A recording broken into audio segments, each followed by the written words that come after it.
and welcome to another out of this world early morning Sunday show.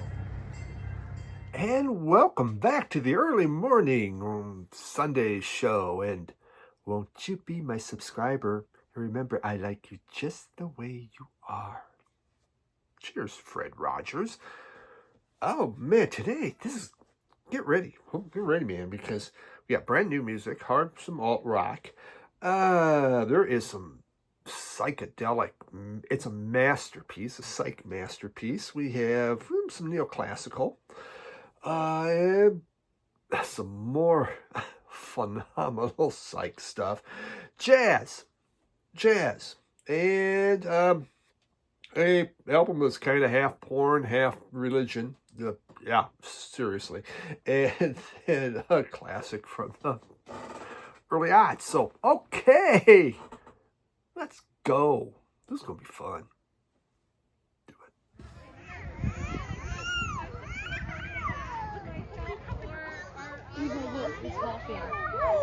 Kalia, who is in the black shirt.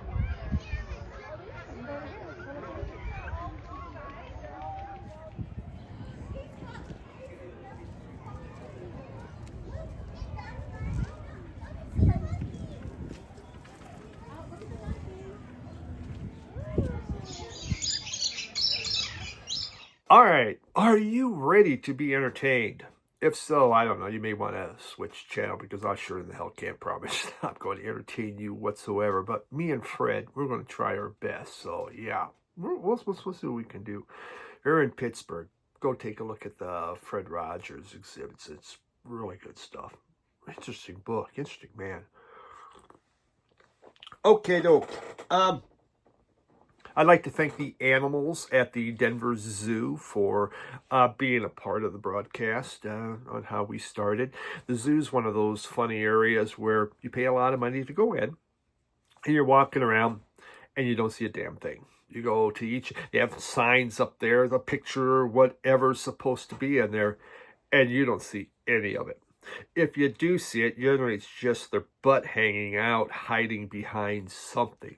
It's kind of almost feels like you got ripped off at times, you know. It's like, oh, there's an empty one. Nope, that's empty. And as the groups of people mull around looking, is there something in there? Is there something? And everyone's trying to guess. I think that's an animal. I think it's an animal. And you get very excited when basically it's just a bush or something like that. So, yeah, but we did find a few animals, but it's like, where's Waldo? You know, there's got to be something here. So, yeah. So we got some really good stuff this morning, and we're going to begin with Bob Mould. Here we go crazy. Kind of what I felt right now with work. Here we go crazy. And this is his 15th studio album. And they just, look at that. Man, talk about good. My friend Jim Gleason, he showed this on our Two Guys Talking About Records. He showed this, and I hadn't bought it yet. I have all the Bob Mould box sets. I'm a huge Bob Mould fan. His group Ooskadoo was, which, was from 79 to 87, is a favorite group of mine. He had the group Sugar, and again, 15 solo albums. But he showed this, and he really, really liked it. And I says, well, should we just put bets on? Well, I buy it. And yes, I did buy it, but I'm glad I got it. This is like 3 minutes, 3-minute burst of pop-coated alt rock. Maybe I think that's a nice way to say it. It's very enjoyable. There's a lot of earworm hooks in here. He has a 3-piece band. It's a very, very muscular band, and they just drive that music hard. They come right at you with it. Songs like Sharp Little Pieces, it has these scuzzy, distorted guitars that open the song that sound really neat, and very propulsive type melody happening. You have Where You Feel the Heart Is Broken.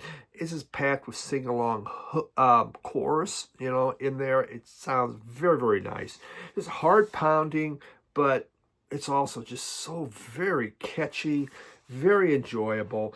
Bob Mould's one of those, Bob Mould. You hear it go, that's Bob Mould.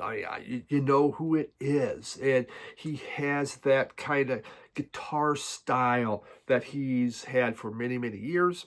And it's his signature style, shall we say. He doesn't really stray too far from it, but he knows how to make really cool hooks. So Bob Mould, brand new album, Here We Go Crazy. Well worth checking out.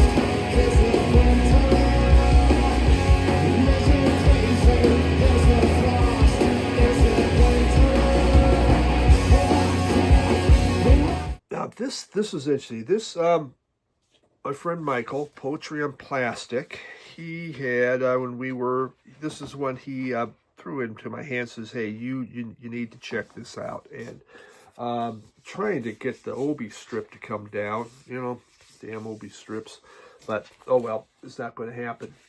And this is Speed, Glue, and Shinki. Speed, Glue, and Shinki, and the name of the album is Tokyo. And Speed, Glue, and Shinki was out of, the name of the album, I said it's Tokyo.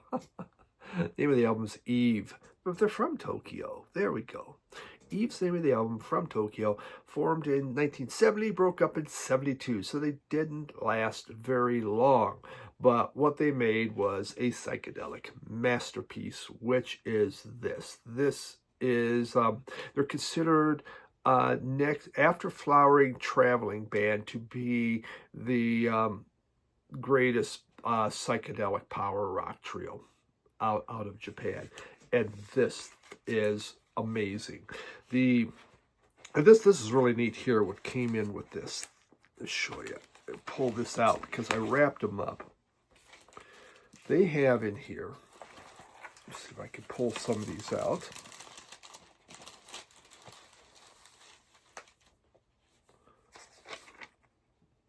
This is on rice paper. Here is the lyrics on rice paper. Isn't that neat? Look at that.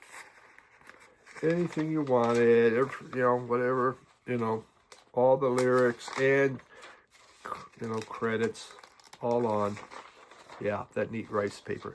I thought that was really neat. I really liked it. This is off Atlantic Records. So it's kind of a, just odd that Atlantic did this. This album, Shinki Chin, was considered the Japanese Jimi Hendrix. And when you listen to it, you can definitely hear that feel on here. I'm trying to get this in without ruining that because it's rice paper. There we go. He has the drummer and the singer was from the Philippines, a guy named Joey Smith. So the lyrics on this are sung in English as Joey Smith is singing them. Joey Smith, he was really, really big into amphetamines, and their bassist was Mashishi Kobe, something like that. He loves sniffing glue, so thus we get Speed, Glue, and Shinki. Okay, that's how that comes about. Again, this is like 60s psychedelic blues rock, and it blows your hair back. It's pretty powerful stuff in here. It's just six songs, but it is just packed with pure energy. It was such an enjoyable listen. It's kind of a mutation of acid blues and a proto metal happening when you listen to this music. Such great songs as Mr. Walking Drugstore Man, which is a very heavy blues, to Stoned Out of My Mind.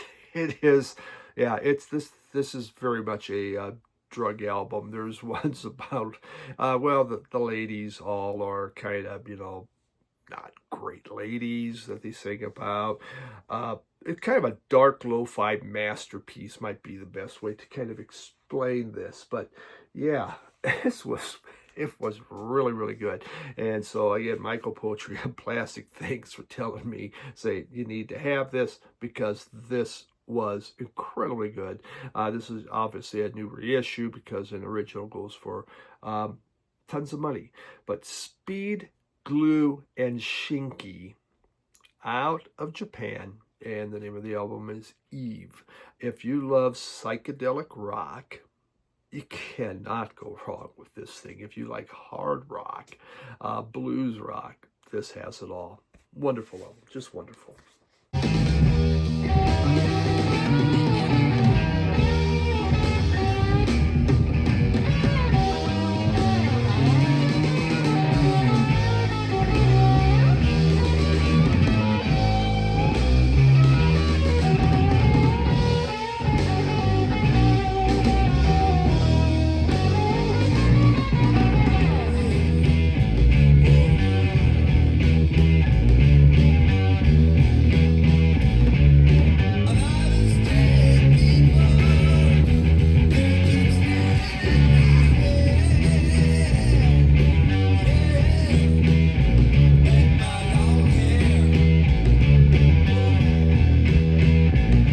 Next, I have some VCLT from my friend Bill.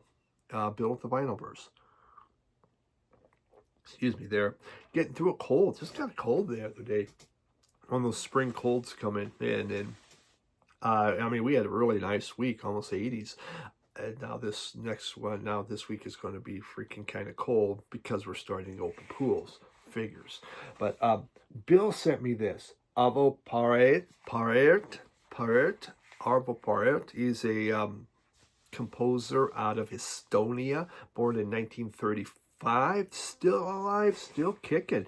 In fact, his music is some of the most performed music in the world.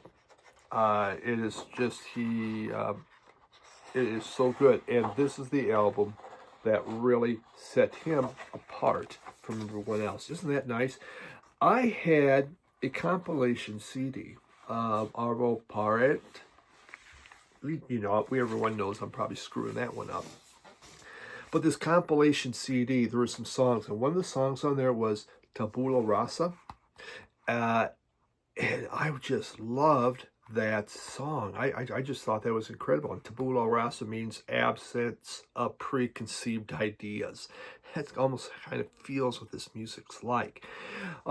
So Arvo, he was a composer and kind of contemporary classical. He is. And he, his early works, he was more kind of similar to Bartok and Shostakovich.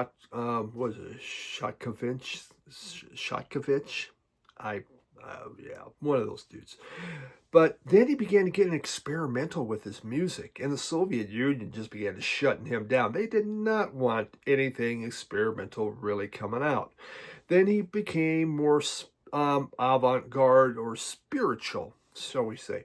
And in 1977, his music really changed and began to gain world recognition, which to this day, you hear it all over the world. On this album, there's 3 instrumental pieces, and it's been described as holy minimalism. Fratris, R-A-F-R-A, well, there it is, that word right there, okay? That is one of his most popular works, and it is played everywhere. And when you hear it, actually, you kind of think, okay, I think I've heard this before. And it's on there. He has Gideon Kremer, who is playing violin, and Keith Jarrett's on piano. It's also redone again by 12 celloists of the Berlin Philharmonic Orchestra. See, you never can have too much cello. So let's have 12 cellos doing it. And it sounds wonderful. But the song that always got me was that Tabula Rasa that was on this comp I had. And I loved that song so much. But I didn't know who Arvo Pärt. I could have looked him up or whatever, but I didn't really. I like the song. So when Bill sent this, Bill from Vinylverse, he sent this. We've known each other since I've been in the VC, 7 years. I've met Bill in Philadelphia. He's a wonderful guy. He doesn't do a lot on his channel anymore because he has kids. Understandable. But he really understands a lot of times what my taste is and does a great job. And so I could not believe I got this album. It was just like, oh my God, that's the album. And I've never really talked about it with him. So just blown away by this. And it's just really, really incredible. But yeah, this is just incredible, beautiful music and very emotional classical music. I just think it's some of the most greatest, some of the most beautiful stuff you're ever going to get. So Tabula Rasa by Arvo Pärt, absolutely wonderful. Thank you, Bill.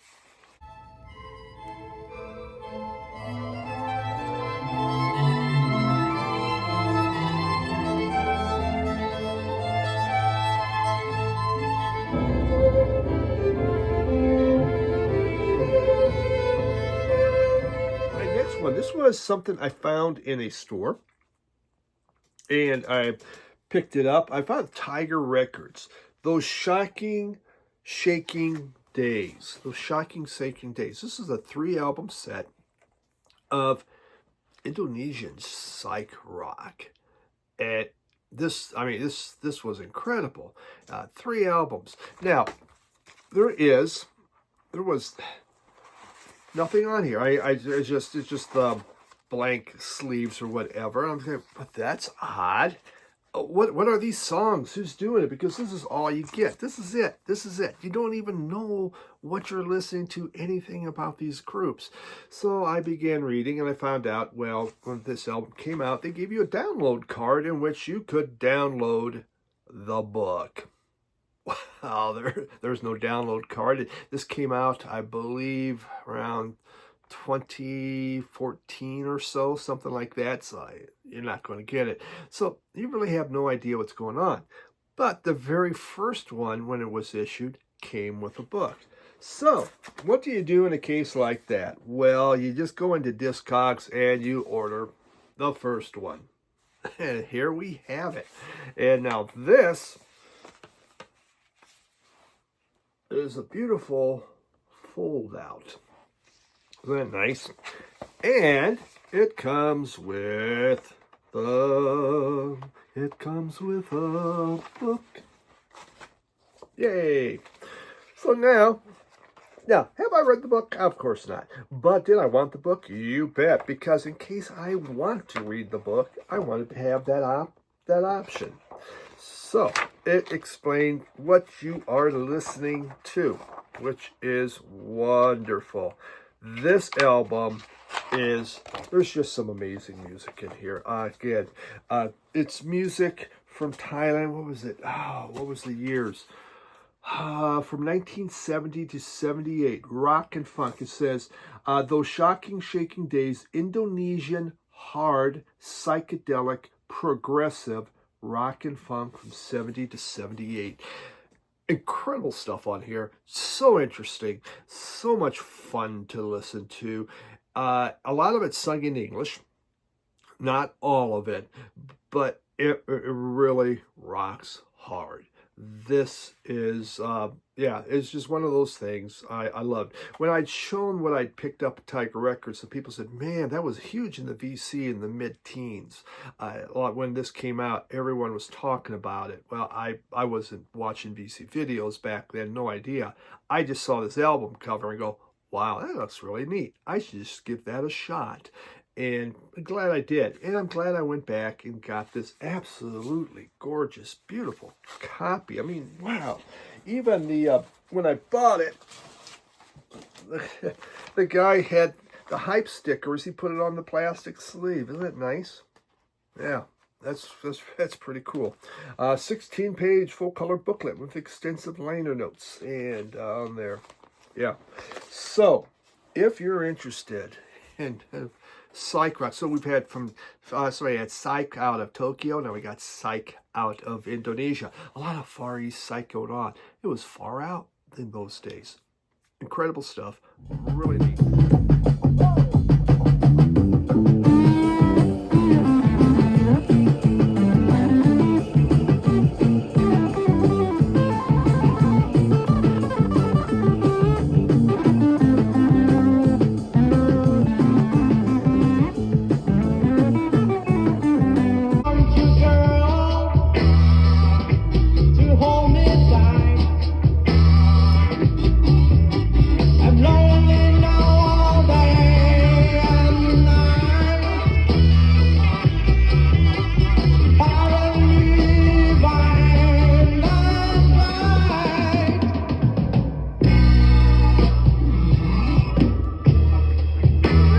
Into some jazz.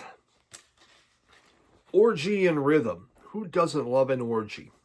You know, orgies, like at least I read, are fun. I don't know, but Orgy and Rhythm came out in 1957 by Art Blakey, and this is one of the very first percussion-oriented jazz records made. It is pretty dang amazing. There we go. There's that. And this is a repress from 1963. We got the original, well, not the original, the 1963 repress of the different Blue Note albums that you can pick up. A lot of Blue Note albums. It is, on here you have Art Blakey, Art Taylor, Joe Jones, and Specs Wright. They're all on drums. Then you have 5 percussionists going. Then you have Herbie Mann on flute, and he's playing the African wood flute. There is a lot of noise happening. There is a lot of drumming. There is a lot of beating of instruments going on in this thing. There's a piano, bass going in here too, but it is all about percussion and drums. And when you have all those drummers going at one time, it is quite the thing. There's chanting and vocals by percussionist Sabu, but even Art Blakey on Tofi puts in his own vocals on there. So, yeah, you can hear him kind of do a little bit. This is very much African-oriented, extreme, and I would say this is more of a specialized album. If you're a drummer, you could kind of say it's essential. This is an incredible album, especially for a drummer. Me, I'm a 2 pencils banging on whatever drummer. That's me. I'm also a hell of an air drummer, especially as I'm driving. It may sound dangerous, and probably is, but what can you do? So this is, yeah, really, really neat. And again, a drummer can truly appreciate this, but Orgy and Rhythm by Art Blakey, 57. I got this at the Honey Hole. So this is from the Honey Hole, and it's pretty clean vinyl. Not as clean as some of it, but I'm telling you, it's just no pops, no clicks, no nothing. So I saw that there, thought, you know, this is my second time back. I go, it's still here. I'm just going to take this and get it. I'm really happy I did.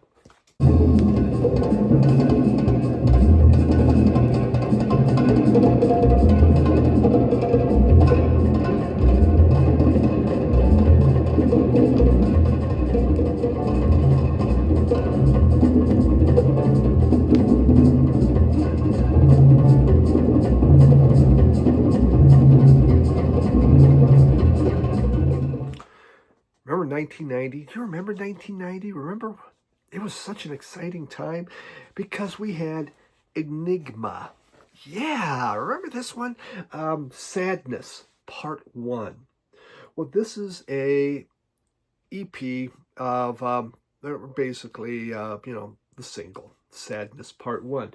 We have the Violent US mix, and I'm going to give you a sample of that because it's pretty damn cool. And we have the meditation mix, we have the extended trance mix, and we have the radio edit. I love Sadness. I love that song from Enigma. You know, Enigma out of Germany. This came out in 1990. Michael Cretu, I believe, was the guy of Enigma, and his idea was to take married new age music with world beat. And so he came out this album, MX, whatever. But basically the album in Roman numerals means 1990. Sadness Part 1 in itself sold 12 million copies. It just combined everything from easy listening, sex music, hip-hop with Gregorian chant, because you know what? It just works. And after this came out, Gregorian chant, suddenly people were buying just Gregorian chant. So, I mean, he really brought that music to the masses, shall we say. And how could this not work? I mean, let's just break down this song, because, I mean, it's the most perfect song. It uses snippets of monks who are invoking the Almighty God as it glides in and out from a very strong but polite backbeat with shimmering atmospheric synthesizers and flute lines. And then intermixed with that is a French woman whispering in a way that's definitely much more carnal than spiritual. Basically, she's like having an orgasm going on. So yeah, Gregorian chant and sex all put together. How could that not work? And then, yeah, the cover is just a lot of soft porn in that, and some guy has a stick where his penis should be. And that one doesn't look good, and devils and things like that. So I love this song. To find an album is almost impossible. It's basically CD. If you have one, it's worth a lot of money. But I saw this, I go, all right, I got the song.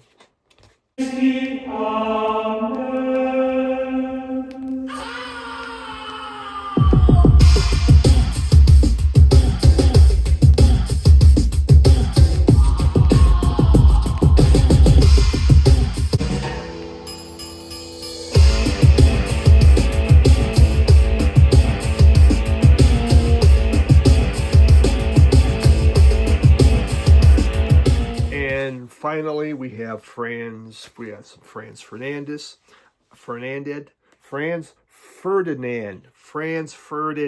the Archduke that started World War I because he got shot. Most people get shot, nothing really happens. When you shoot the Archduke, well, by God, we're going to have World War I. And it did. There we go. This is their second album. And the group's formed in 2002 out of Scotland, and they are still going on. They've only done 6 albums, though, so far.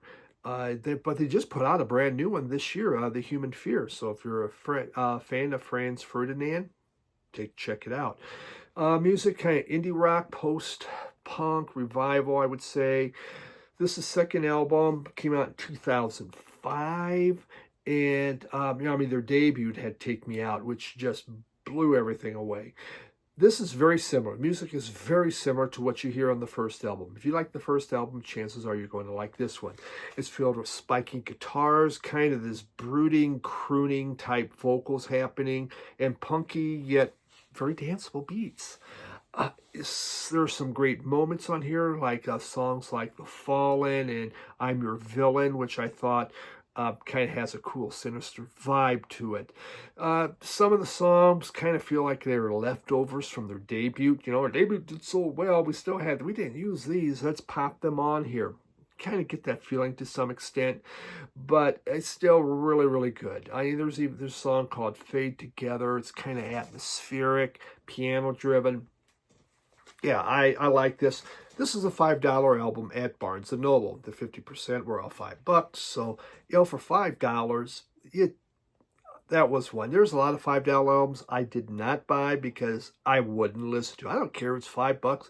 I'm not listening to it. So, but this one I knew I would listen to. And, is it one I'll listen to tons? No, but I did have the CD back then, and I enjoyed them. So, it was fun to listen to them. Lucky, you're so lucky.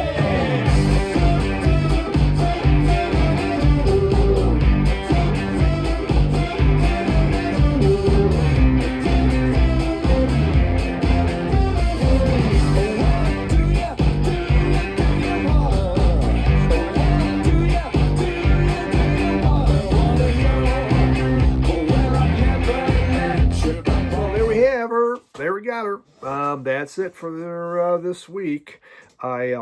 Tis the season. Thanks for hanging out, everyone. Truly appreciate it. And remember, I like you just the way you are. Don't change. Bye, everyone.